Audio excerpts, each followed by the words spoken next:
Hi, everyone. I'm Gail Heimann, CEO of Weber Shandwick, one of the world's largest communications and marketing agencies in the world. We are born in PR and built to solve the world's most complicated problems, and I'm incredibly thrilled to be here today. Thank you so much to the organizers of SPECTRA. I am honored and humbled to join so many industry thought leaders speaking to all of you, and I'm honored and humbled to be speaking to all of you, so thanks so much for joining. We will leap right in.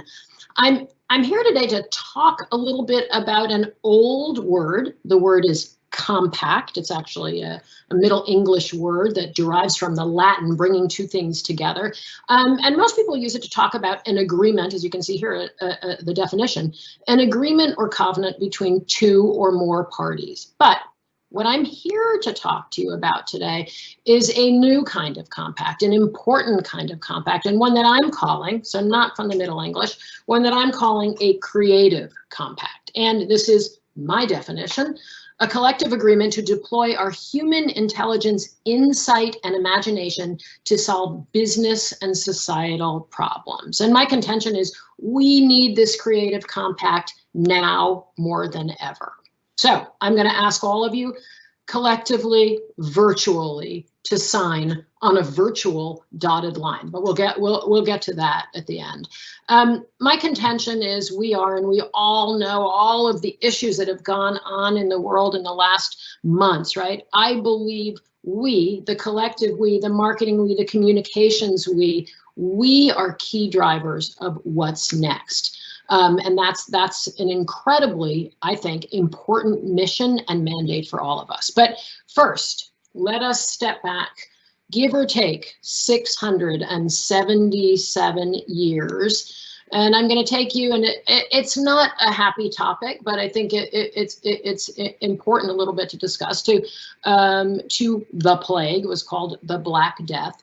Historians say that it probably killed somewhere between 30 and 60% of the European population. I think the figure they quote is around 25 million people. So a huge amount of the population, unfortunately, was lost as a result of this plague. But what's interesting is what happened after to the world, right? So fewer people created more land. So there was more land for fewer. Labor, again, there were fewer people. So many people were lost that labor became infinitely more vital to do what was needed to do. Then, as a consequence of that, the pay to get this labor, people's pay got higher. Individuals actually made more money, and there became more automation. People were inventing new kinds of automation to support that labor. Remember, there really wasn't enough labor to go around. An interesting kind of corollary is that here people suddenly realized, hey, poor vision, you can't work when you have poor vision. So people began to invent ways to correct vision. So eyeglasses were born after the plague.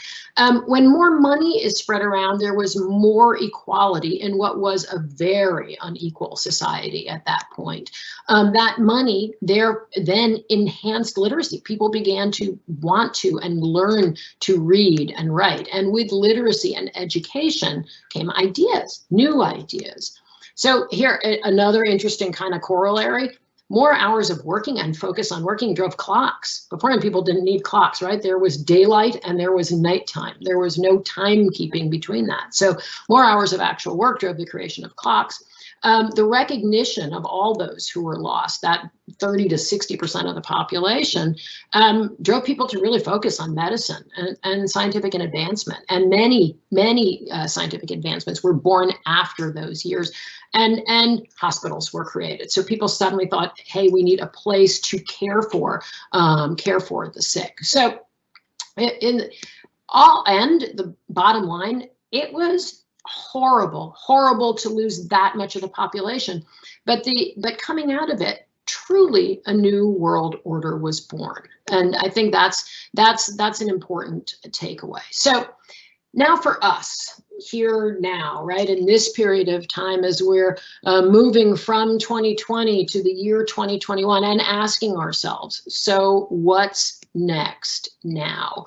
And my contention, and this I think is important for all of us, I believe that all of us are in the ideas business, is we are confronting this new world order that puts ideas and must put ideas at the center to drive change forward. And so that's what we're going to talk about a little bit. And I'm thinking about it as we're entering a period that I will call creative re-enlightenment. So we're entering this new period where ideas matter, creativity matters, what we do really matters, how we do it, of course, always matters. And this period of creative re-enlightenment is for sure born of circumstance. We look at the collision of crises that all of us personally have lived through, collectively have lived through and experienced, right? The global pandemic, the economic crisis,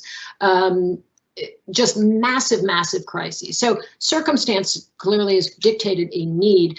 And really, I think we are going through a truly global reckoning about the state of us, the state of humankind. And I think that's where we need to step in. And I think for all of us in the communications world and the marketing world, we certainly have a resilience and we certainly have a spirit that we can bring to the ideas that we create to get to what's next. So we'll talk a little bit about that too. As we think about, okay, here we go. We're going into this period of creative re-enlightenment. So we need to understand where we are coming from. What have people been doing in the last few months in this period of this great collision of crises? And I think we all read about it, we know about it, we hear about it, and yes, we experience it because this is what we're doing collectively. We're watching a lot of videos. I mean, YouTube comes up, lots and lots of videos, doing some things that we love to do. We're spending a lot of time with family in some parts of the world. Obviously, people are isolated together. Some not so much, but certainly infinitely more time with family, lots more time with streaming services, lots more time on social media, lots more time on esports, lots more time listening to podcasts, lots more time socializing as a family, cooking, watching more news, all of those things. So we all know that that's what we've been doing.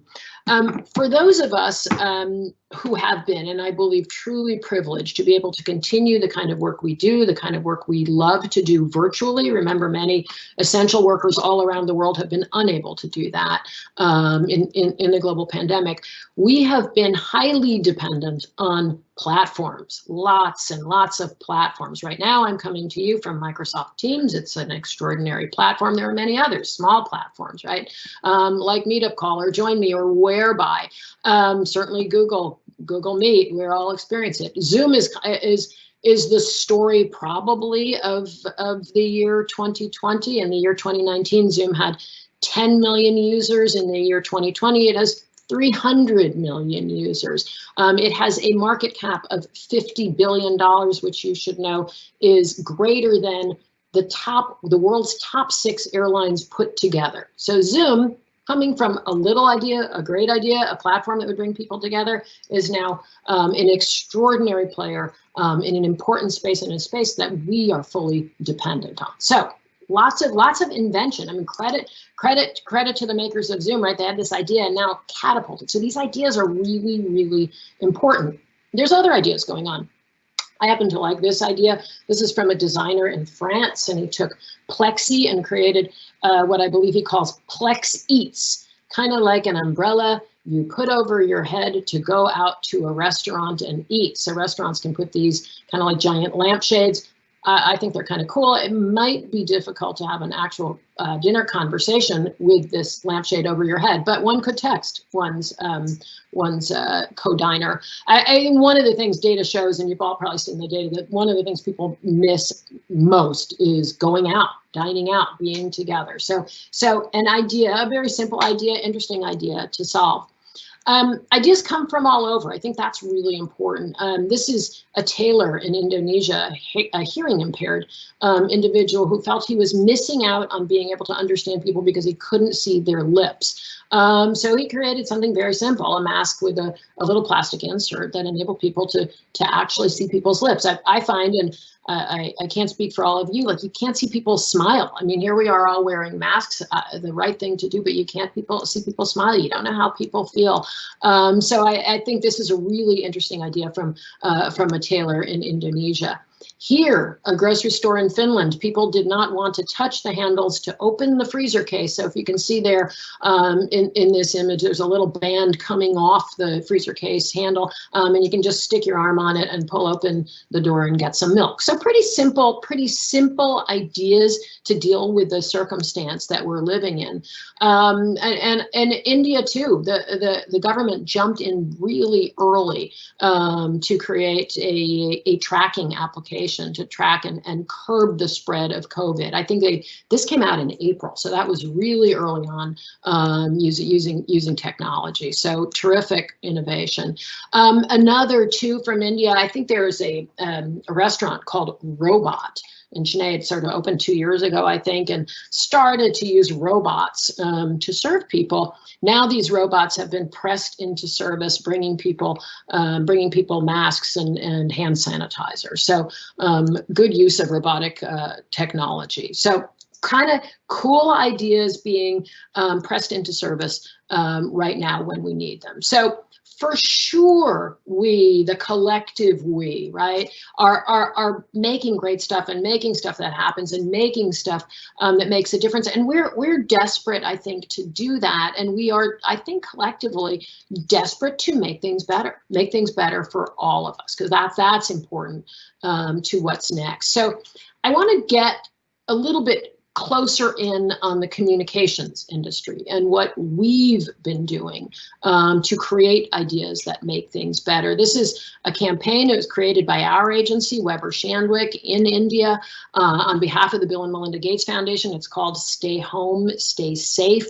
It is focused on a neighborhood called Dharwai, Mumbai, one of the most populous, densely populated neighborhoods in the world, and staying in is so critical for people to stay safe and do their best to stop the spread of COVID.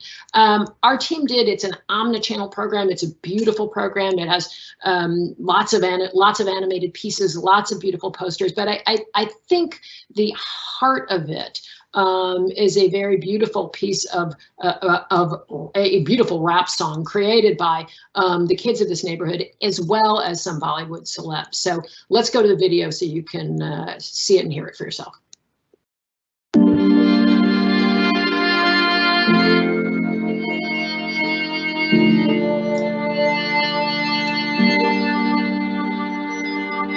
पहली बीमारी virus कोविड-19 नाम इसका, सुना मैंने नहीं मिला है इलाज नुस्खा, पर कुछ तरीके जिससे हो सकता बचाव इसका।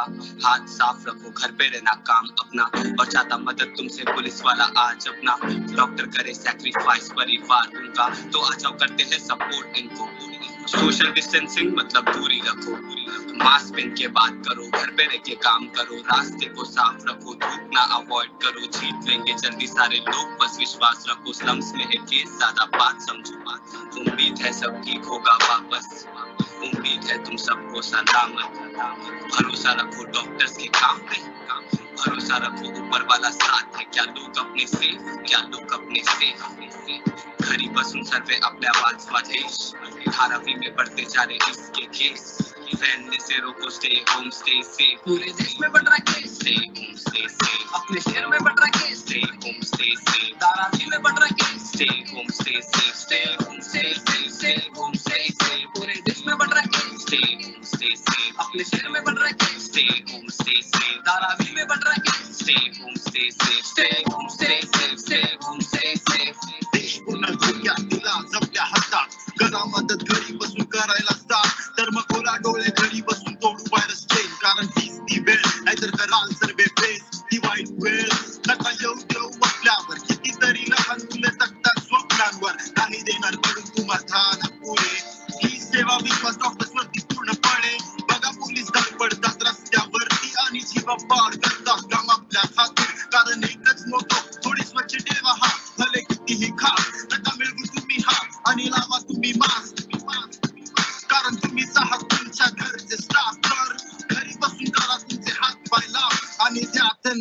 त्यांचे करायला काम. पूरे देश में बढ़ रहा है case, stay home stay safe, अपने शहर में बढ़ रहा है case, stay home stay safe, Dharavi में बढ़ रहा है case, stay home stay safe, stay home stay safe, stay home stay safe, पूरे देश में बढ़ रहा है case, stay home stay safe, अपने शहर में बढ़ रहा है case, stay home stay safe, Dharavi में बढ़ रहा है case, stay home stay safe, stay home stay safe, stay home stay safe. இந்த பாடல் ஒரு கோரிக்கை, என் மக்களுக்கு ஏன் இந்த சோதனை, இதுக்கு காரணம் நம் சாப்பிடும் உணவா, எத்தனை மரணம் நம் கவனக்குறையினால், மெல்ல மெல்ல எல்லா இடத்திலும் இது நுழைந்தது, அப்பாவி மக்களின் உயிரை இது பறித்தது, இன்று தாராவியும் அந்த வரிசையில் தவிக்குது, வைரஸ் தாக்கும் முன்னே காப்பது மிக சிறந்தது நண்பா, உனக்கு தெரியாமல் உன்னுடம்பில் நுழையும், வீட்டில் இருக்கும் அனைவருக்கும் பரவும், முன்னெச்சரிக்கையாய் நீ இல்லாவிட்டால் நீ விரும்பும் உறவினரின் உயிரை பறிக்கும், இந்த தூரம் நம் ஒற்றுமையை அழிக்காது, சுத்தமாயிருப்பதில் தான் நம் பாதுகாப்பு, மேலும் மேலும் தவறு செய்வதை நீ நிப்பாட்டு, இப்போ வீட்டுக்குள்ள இருந்து நீ உன் நாட்டை காப்பாத்து, பழக்க வழக்கத்தை மாத்து, முகத்துக்கு போடு மாஸ்க், பண்ணு நல்ல ஹேண்ட் வாஷ், தள்ளி நின்று வாக் டாக், பழக்க வழக்கத்தை மாத்து, முகத்துக்கு போடு மாஸ்க், பண்ணு நல்ல ஹேண்ட் வாஷ், தள்ளி நின்று வாக் டாக். उम्मीद है सब ठीक होगा वापस, उम्मीद है तुम सबको सलामत, भरोसा रखो डॉक्टर्स के काम पे, भरोसा रखो ऊपर वाला साथ है, क्या लोग अपने सेफ, क्या लोग अपने सेफ, घरी बसून सर्वे आपल्या वाचवा देश, धारावी में बढ़ते जा रहे इसके केस, फैलने से रोको, stay home stay safe. So this campaign was created in 3 languages. I think it's an example of truly effective work, truly beautiful work, truly meaningful work, the kind of work that we do as an industry. And another example here is work that was done by the Maharashtra State Commission for Women, focused on an issue that is, I think, of growing importance around the world, and it is a truly unfortunate casualty, another casualty of COVID, and that is domestic violence. So with more people who are in their homes, who are isolated in their homes, more families isolated in their homes, the incidence of violence against women is rising. What this campaign has done, and Unmute the Abuse, is urged women to come forward, given them the tools to come forward, and provided the kind of compassionate care they need when they do come forward to protect them. So hugely, hugely important campaign. There is still, I mean, I mentioned a little bit about, you know, the spirit of the industry, and I think I used the word cheeky, and there's still terrific, extraordinary work going on for things like ketchup and burgers and sports, and those are important things in our world. So I'll show you a little that I think are important. I mean, this one for Heinz ketchup, that's what one puts on one's burger. Very simple. What are people doing when they're isolated? They're doing a lot of puzzles, and here's Heinz, a very red product, as you know, took the opportunity to make an entirely red ketchup puzzle.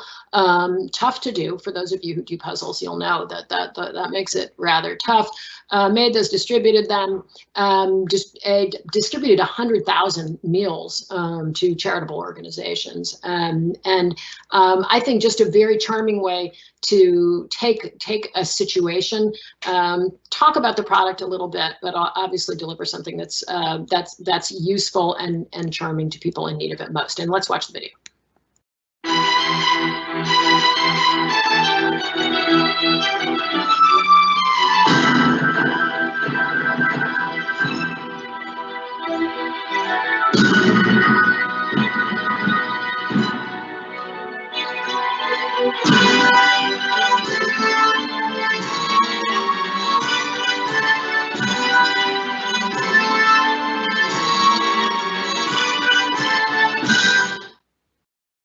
All right, so that would be a hard puzzle. I say that to all people who do puzzles.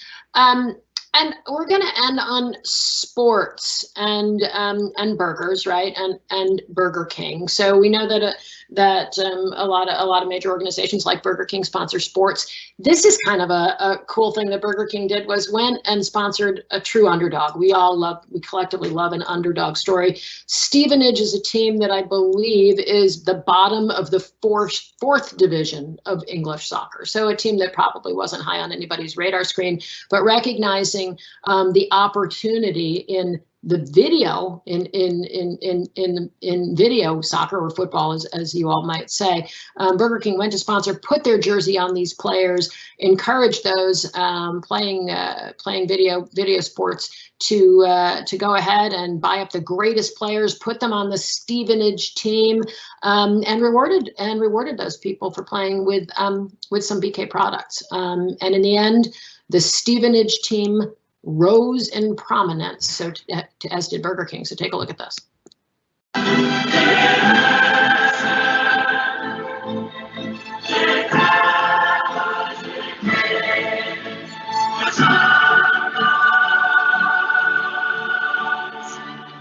Confused? Let me take you back a few steps. You haven't heard of Stevenage Football Club, right? Well, neither did we. But we realized that even though they were at the bottom of England's 4th division, they were going to appear in the same video game that all the expensive players were going to be in. And that's when almost 2 years ago, we decided to sponsor Stevenage. Because if we put our logo on their real shirt, FIFA 20 would have no other choice but to put us in their game. Introducing the Stevenage Challenge. We invited gamers across the world to choose Stevenage in any game mode, sign the best players for the team, and play with them. For every goal that they shared with a football star on Twitter, we gave them rewards. The news took the gaming community by storm. The best kids in the game. The Stevenage, they had Burger King as their sponsor. Oh, Lawrence. Oh, my God. Football food, what could possibly be better? Il est trop bon, les gars, Smith. Just like that, our small team in real life turned into the biggest team online. And the best players in the world were playing for Burger King without being paid a single penny. It's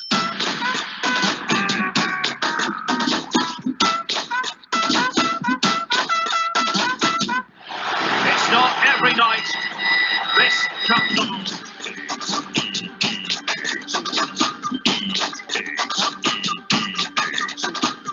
BK Sports. It's in the flame. So totally brilliant way to think about this time we're living in. More and more people are playing video sports, and an absolutely great way to make an underdog, to prove the power of an underdog. All right, so we're moving from 2020 to 2021. And you know, again, this is the time. This is a time for all of us. This is the opportunity for creative re-enlightenment, I believe. So just a couple of thoughts, maybe prognostications, nothing too wild, but I've numbered them here. Number one, and this won't be surprising, this is an old adage, I think it's an American adage, that necessity is the mother of invention. Not throwing myself out there too much, but I think necessity will continue to be the mother of invention. Here we are in these circumstances, and we are inventing, and we need to keep inventing, for sure. We as an industry, the comms and marketing industry, and we in the world, all of us, whether we're a tailor in Indonesia or a designer in France, that we've got to continue to invent. Number two, ideas will continue to shape the places we experience them. And what strikes me there is all of the platforms that we use, whether it be Teams or Zoom or anything else. We are bringing people together in an extraordinary, I think, democratized way. Everybody has a voice in those kinds of platforms. I think different from when we were all in a physical space, which is not to say that there's not energy being physically together as well. There is, but there's a great democratization that is happening in these platforms. And I think ideas have shaped those platforms, but those platforms and the democratization within those platforms will shape ideas. And I think that's really important. And all of us who are using these platforms and talking to our colleagues or our friends and anybody in our world on these platforms should think, like, how can I use these to get ideas and deliver ideas and make things happen? So I think that's really important to be a little bit thoughtful about. The other, I mean, the number 3 here, and this is where I go out on a limb a little bit more for those of us who have been steeped in the conventions of our industry.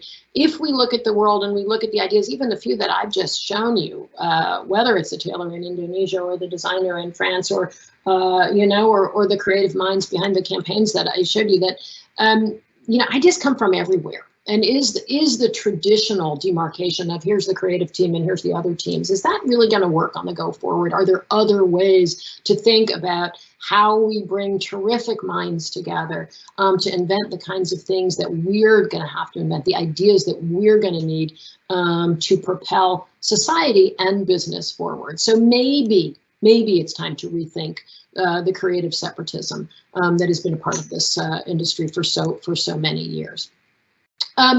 Number 4, I think it goes without saying, 2020 has taught us. You've seen it here. I'm sure you're seeing it in many other discussions throughout the SPECTRA conference. It's taught us that the world makes ideas and makes extraordinary ideas, but it is ideas that make the world. It is ideas that shape us, and we've got to focus and we've got to put them at the center of what we do. So we started out by saying, hey, I believe, we need this creative compact. We need to have a collective agreement to deploy our human intelligence. There's lots of other kinds of intelligence out there for sure, but let's deploy our human intelligence and our insight and our imagination to solve the biggest problems out there. And when we do that, great things will happen. So I'm going to ask you all to sign. Here it is. Here's you all signing. Fortunately, you're all, using a quill pen. There you go. That's there's a signature line. And especially to keep doing what you do and do so well. Keep creating because that's what will make a difference. We're moving from 2020 to 2021, and I do believe 2021 will be the beginning of a great time of real creative re-enlightenment. So thank you all for being a part of that force. Thank you all for everything you do, for everything you create, and really appreciate this time we had together today. Well, thank you, Gail. That was a really interesting and I would say a encouraging view of events this year, and indeed as we look ahead to 2021 and beyond, in terms of some of the lessons perhaps that we've learned from 2020 and some of the things that hopefully will, as you said, make us develop and deliver better ideas. Well, thanks. It's great to be here, and I believe pretty fervently in the message around creative re-enlightenment, and for sure it's been an extraordinary and massively difficult year, but I feel like we are entering the next phase, and we all have this incredible responsibility to help drive it. So I'm optimistic. Yeah, indeed. I think you're right, and I think it's useful to hold on to that as not just hope, but something tangible that can improve, our lives, our work, our everyday experiences. I think we need that. But of course, what I wanted to start with is, in addition to the pandemic, as if that was not enough, this year has also seen considerable activism. We've seen the Black Lives Matter movement really explode in the US. We've seen a lot of economic and political angst. Much of that has been coming for many years, as you know, but has really exploded or accelerated this year. Against that backdrop, we've talked so much in previous years about this notion of brand activism, of brands having to take a stand, of no longer being able to kind of stay silent. But against that backdrop, do you think brands and agencies are being brave enough with their creative ideas? Let me give you the short answer, which would be no, but I'll expand on it. We've seen as you said, right, this year has seen massive activism for sure. It has been, I think, and particularly as it relates to racial injustice and structural inequities and those issues that we saw in the United States and go beyond that for sure. It's been and I talked about it in the presentation, there's been a reckoning and for sure an awakening. And I'm optimistic that will take us to a far, far better place, though it is complicated and it will be a while and it takes work. Get back to your question. Are brands doing brave things? For sure. I think, and credit to brands like Patagonia and Ben & Jerry's and Nike for sure did truly brave, incredible work. And I think it's fair to say that we would expect them to do that. That, to credit to those brands, they have built that kind of activist purpose within the DNA of their brands, and they not only have permission to do it, there is an expectation they should lead the way, and that's extraordinary.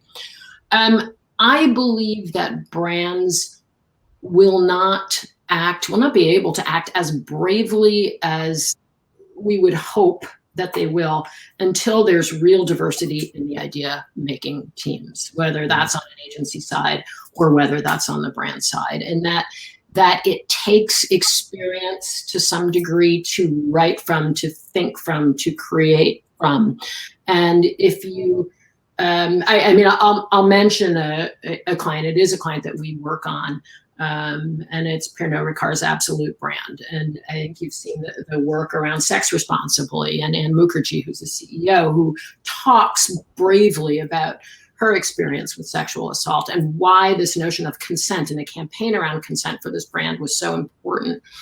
Experience takes you to brave places. So when you bring diverse thinkers into a group, people from different kinds of experiences, I think you're going to get to much, much braver work, and you're going to feel to some degree the ability to go forward with that brave work and the urgency and the responsibility to do it. So I think we've got to see, and the industry's talked about it for years, I think we got to see real movement there, and we're going to see braver work as a result. It does feel a little bit like brands have been more willing to take risks this year, almost as if they have a little bit less to lose. But from your experience, what are the best ways to convince perhaps recalcitrant marketing and comms directors that they need to take more risks when perhaps they would rather play it safe? Yeah, I think you're right. I think we are seeing brands, look to risk, move into that space. I think we feel like an ability to bring and integrate risk assessment and management into whatever one is doing. A creative, brave idea can be bigger and braver when there are people within a team who are assessing what a risk factor might look like. A risk factor being, a hater, any kind of anybody would come out anti that campaign, and what kind of momentum that might have. So I think that's helpful. Again, I think there's other ways that one takes extraordinary ideas and talks to others outside the team, outside the core team, to understand how those ideas feel. I mean, a little bit of vetting. I think people are doing a little bit more of that, and getting a comfort level, but also getting a comfort level that, you got to be being out there, right? There's always going to be some risk associated with being out there in a brave way. And I think brands more and more are recognizing that, and recognizing that they have espoused a sense of purpose and a sense of vision to their employee population that they have to live it. They have to live it externally too. So I think we'll see some more. Yeah, it also seems a little bit like staying silent itself is taking a stance these days. Yeah, sure. Early on in COVID, and early on as we saw the Black Lives Matter movement, and major important discussions around racial injustice, a lot of brands came out and notes were sent, right? There were a lot of notes from various executives, and they were great notes, but it's incumbent right now to see the action. Some of the action exists in the kinds of statements and the kind of ideas that are put forth in marketing. Some of the action is about other kinds of purposeful activities. But right now, I think it is incumbent upon every brand, every organization to live those statements that were made earlier in the year. So let me change things up a little bit with the next question, because I'm curious to ask you something about your own working style. And, you know, you are a creative person yourself. From a personal perspective, how have you found inspiration during lockdown? What have been the biggest challenges for you as a creative? Well, one, thank you, Arun, for calling me a creative. That's very thoughtful and definitely the nicest thing that has been said to me today. But the day is young here. You know, it's. I've often told, you know, our teams internally that I thrive, I believe, in a swirl of stuff that is, you know, perhaps inspiring, perhaps frightening, perhaps new, perhaps old, whatever it is, it's a swirl of stuff. And we live, I think we've seen this year, not necessarily and not always for sure positive, but there's been a swirl, actions, reactions, horrific things, moments of hope, moments of humanity, all of that stuff, the collision of all of that. And it makes you think, and it makes you reflect, and it makes you have ideas about what you can do. So it's not inspiring in the true sense of the word, but it's been part of it for me, and very simply paying attention. I mean, trying to pay attention to as much of what's going on as possible. To get to your question more directly for inspiration, I think you, like I and like all of us in this industry and pieces of this industry, have spent probably since you know, the late days of February, early days of March, with our face in a laptop, looking at squares of our colleagues, clients, friends, anyone. And I do try to remove my head from the laptop for a few hours and read an actual book. I actually went back to a paper book. I'm reading my first paper book probably in 7 years. So not to dismiss e-readers, they're fantastic. I live for it, but reading is big. And then of course, you know, everybody and binge watching, whatever. I have found, I don't know if you have found that when you lose long haul living, your content viewing habits change. There are certain pieces of content and shows that I will only watch at 37,000 feet. So I'm missing those, but I'm watching others at ground level. So, and there's some inspiration in that for sure. And some of it's just, you know, a little bit of diversion. It's interesting. I've also read a paper book this year for the first time in years. If you want to share any book recommendations with our attendees, please feel free. Good question. I'm reading a book now called Valentine, set in Texas. It's a very wrenching story, but so magnificently written. It's quite beautiful. I'm trying to think what else. I tend to read. I'm a prodigious reader. Not all of it is what you would call Dickensian, but well, you've got to read everything, right? High to low. I for sure go high to low. There's a series I read by Daniel Silva. He writes about a Mossad operative / art restorer who solves international crimes. So the last book, and I think it's number 17, The Order. I just read that. Okay. All right. Thank you for those. You're going to want to, you know, our listeners are going to want to leap into that. This is not the kind of stuff you get at other PR conferences. Let me tell you. Yep. Okay, so let's talk about, we talked about how you find inspiration. Let's talk about your teams, your agency. How do you see creative brainstorming changing as a result of remote working, and what do we need to be mindful of? Well, listen, I think that I think the whole brainstorming thing has to be reviewed, and that long before COVID. I think this is true to perhaps others in the industry and many of my colleagues, is that there has been a demand, I think we've talked about it too, there has been in this virtual world and us, with our face against our laptop screen looking at the squares, there's been a democratization in that, right? That everyone in those squares, as in an idea making scenario, everyone has an equal voice, right? When one is in a conference room with the donuts and the juice and whatever, sometimes the louder person will prevail. I mean, it's, that's just the nature, human nature, right?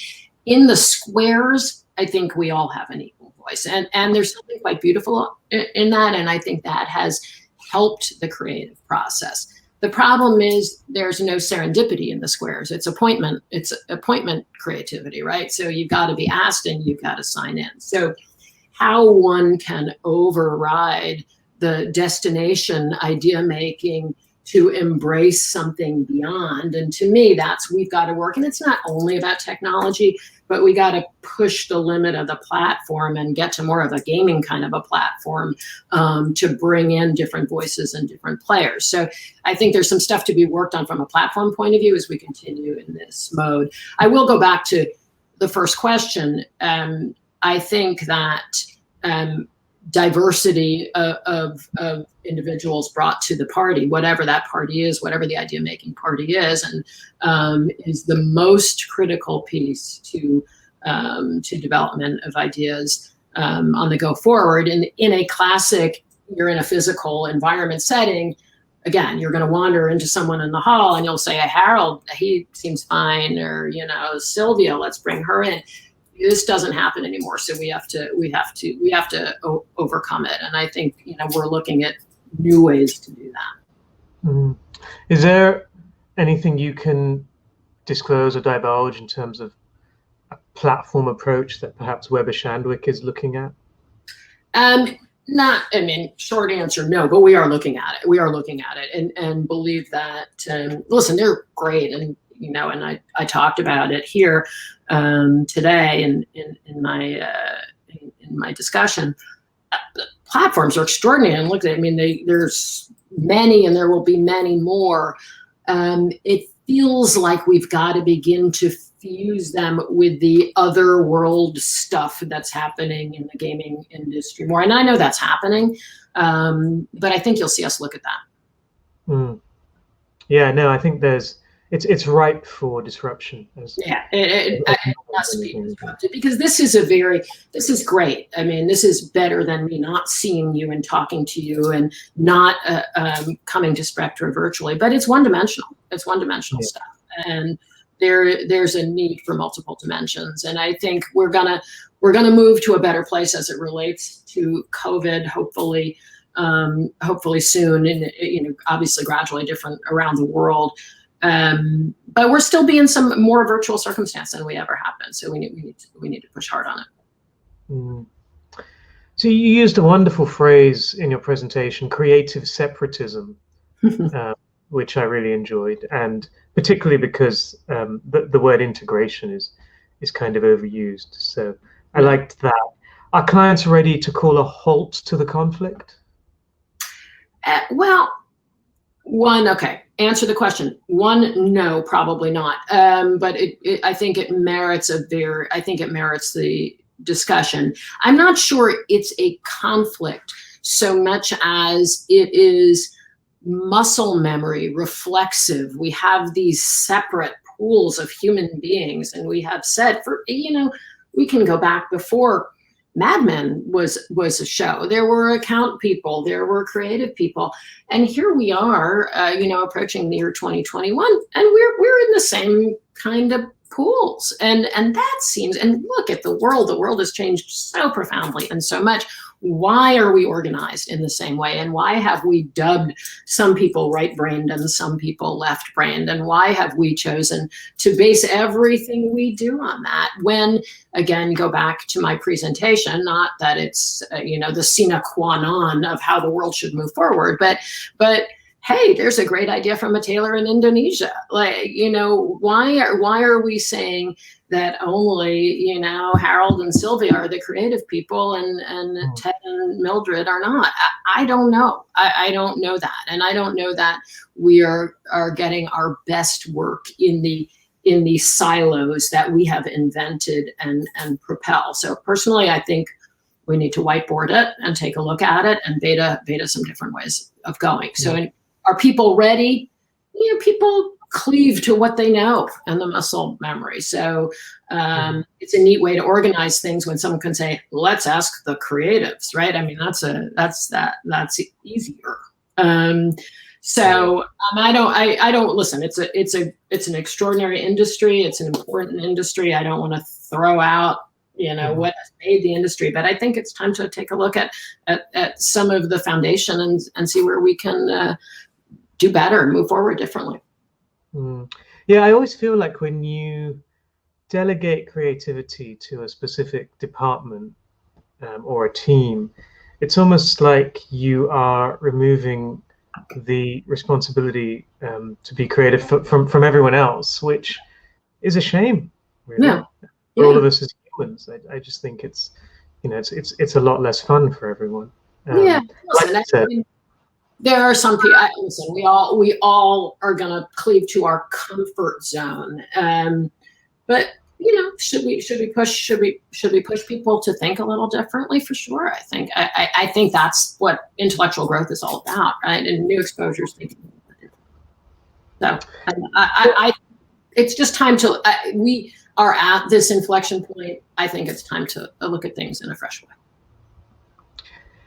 way. And on that topic, you know, we're talking about silos. Invariably, we're going to talk about the PR industry and its ability to break through the swim lane. Sorry, I'm just going to mix metaphors horribly. Jeez, I love to talk swim lanes. Yes, we've talked swim lanes before. How have you seen budgets change this year in terms of the type of creativity that clients are willing to fund?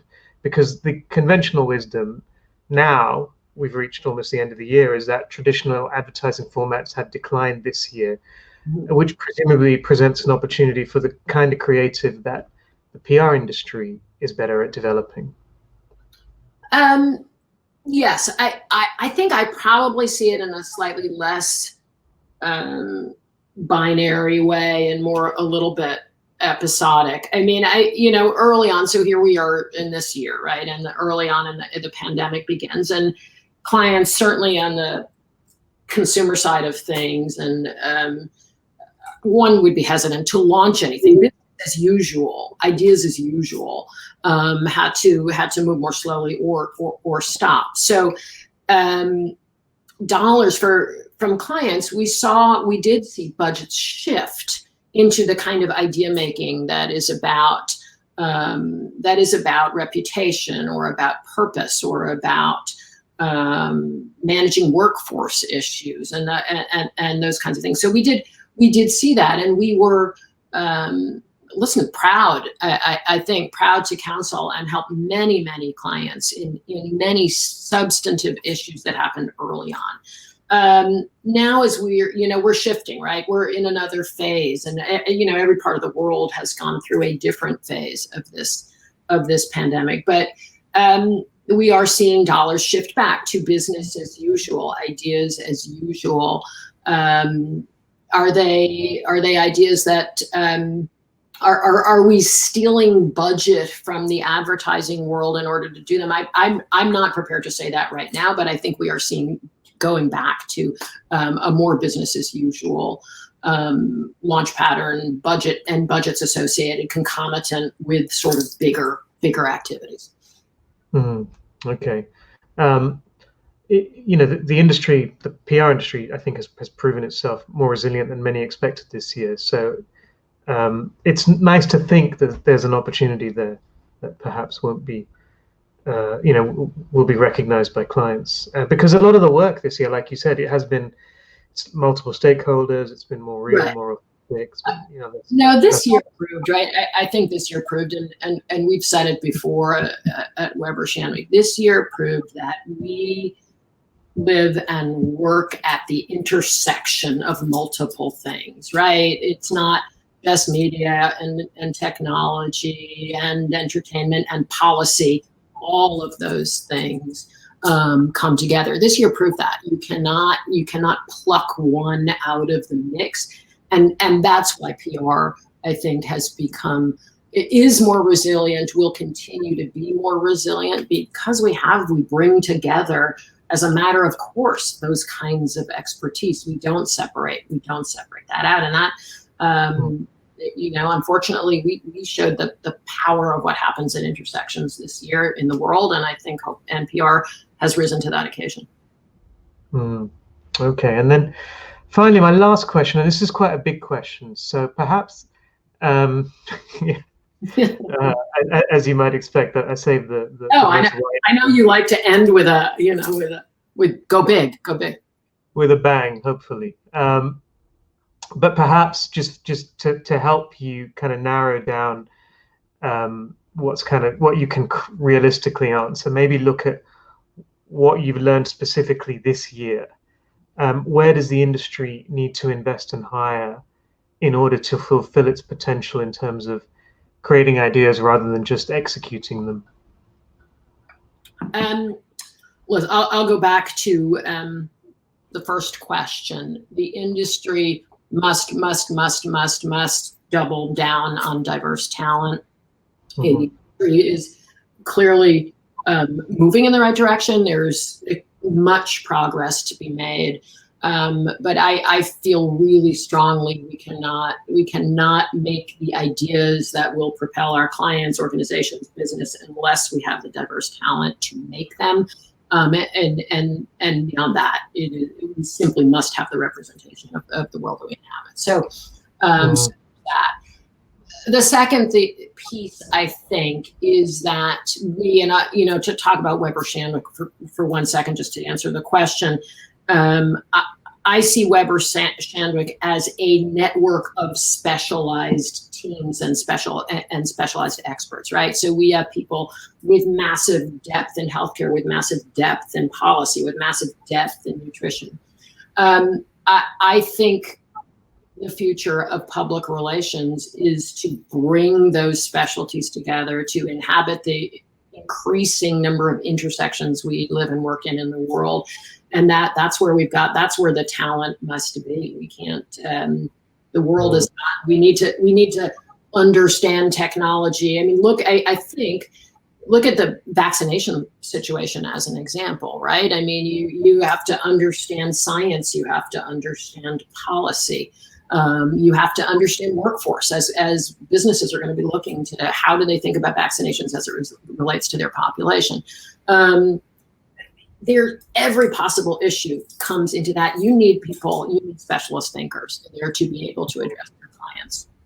Very serious and questions and needs as it relates just to that one singular issue, and that's one, right? So I think diversity. And I think specialism, as one says in the United Kingdom, is where we have to continue to add extraordinary talent. Okay, well, thank you. That's a very concise answer to quite a vague question. So thank you for that. So yeah, some very, very interesting insights around diversity of talent, as you mentioned, specialism. Creative separatism. Hopefully that will end. The importance of living at the intersection, as you put it, in terms of the PR industry and what it's done so well this year. The need for clients to embrace risk more regularly and in terms of their creative ideas, and of course, read more. So read more. Everybody must read more. We are all, you and I and many people watching, listening. I mean, we are all in the communications world, and when you read writing, it just helps. It helps you be better at what you do. It helps you communicate better, think more. It is massively important. Read helps you understand the world. I feel it does. Gail, thank you so much for your time. It's been a real pleasure. Obviously, I hope we will get back to doing this in person sometime soon. I'd much rather be interviewing you on stage. This is the next best thing. Thank you very much. Good to see you on stage, conference room, donuts. We're coming back. especially the donuts. Thank you. Okay, take care.